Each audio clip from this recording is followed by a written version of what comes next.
3 days before my wedding, I was supposed to be picking out floral arrangements. Instead, I was staring at a document that felt more like a surrender than a marriage agreement. My fiancé Alex and his parents, the powerful Millers, had just handed me a prenuptial agreement. It was draconian. It basically said that if we ever divorced, I would walk away with nothing but the clothes on my back. They even had a clause about any gifts they gave me reverting to their ownership. It was insulting, but honestly, not entirely surprising. Throughout our relationship, I'd noticed the little things. Alex drove a flashy sports car, but the registration was in his father's name. He talked about his portfolio, but whenever I asked specific questions, he'd get vague and say his dad's people handled it. His mother would make condescending comments, like asking if my family needed help with their wedding outfits. They saw me as a pretty but penniless girl who had hit the jackpot. What they didn't know was that I had already won the lottery, and I'd done it all by myself. My curiosity got the better of me. While they thought I was planning seating charts, I was doing some digging. It wasn't hard to find the truth. The penthouse apartment rented by his parents, the country club membership, a family account. The watch he bragged was worth 6 figures, a long-term loan from his dad. Alex wasn't just financially dependent. He was a walking, talking mirage of wealth, entirely propped up by his family. He owned nothing. And they were terrified I'd get a piece of their pie. Here's the part they really didn't see coming. The year before I met Alex, I sold my tech startup, the little company I built from my garage apartment. It was acquired for a cool $15 million. I never flashed the money.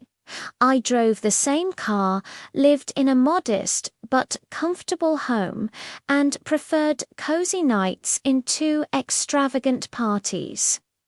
They assumed my quiet lifestyle meant I was broke. They couldn't have been more wrong. I didn't need their money. I had more than enough of my own. The final piece of the puzzle fell into place one evening. I heard Alex on the phone, his voice slick with conspiracy. He was talking to another woman, laughing about how I was so naive.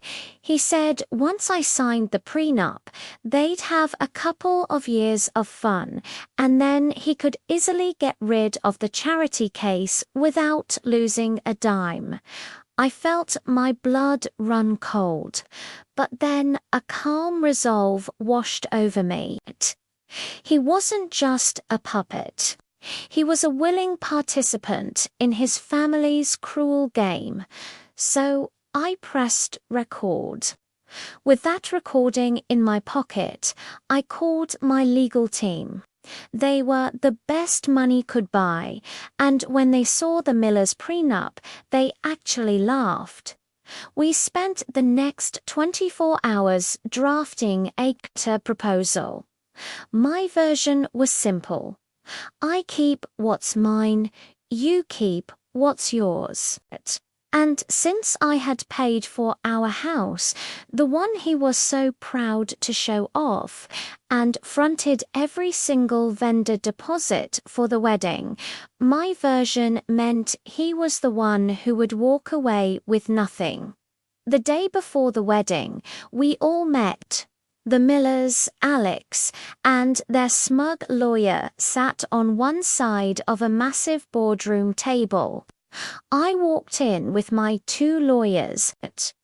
I let them present their case first, going on and on about protecting family assets.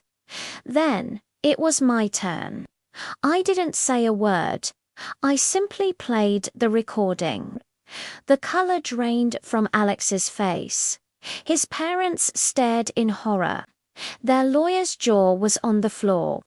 I then slid my contract and a complete breakdown of my net worth across the table. The silence was deafening. I stood up and said, "The wedding is off."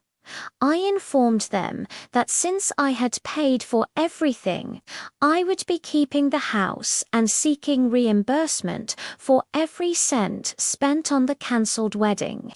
My lawyers would be handling the details. The next day, instead of wedding photos, the local society pages were filled with a very different story of deceit. A cancelled high society wedding and the untouchable woman who walked away with everything. I left them to deal with the public humiliation and the financial fallout. I didn't just dodge a bullet. I fired back with a cannon, and let me tell you, freedom has never felt so rich. Thanks for listening to my story. Make sure to subscribe for more.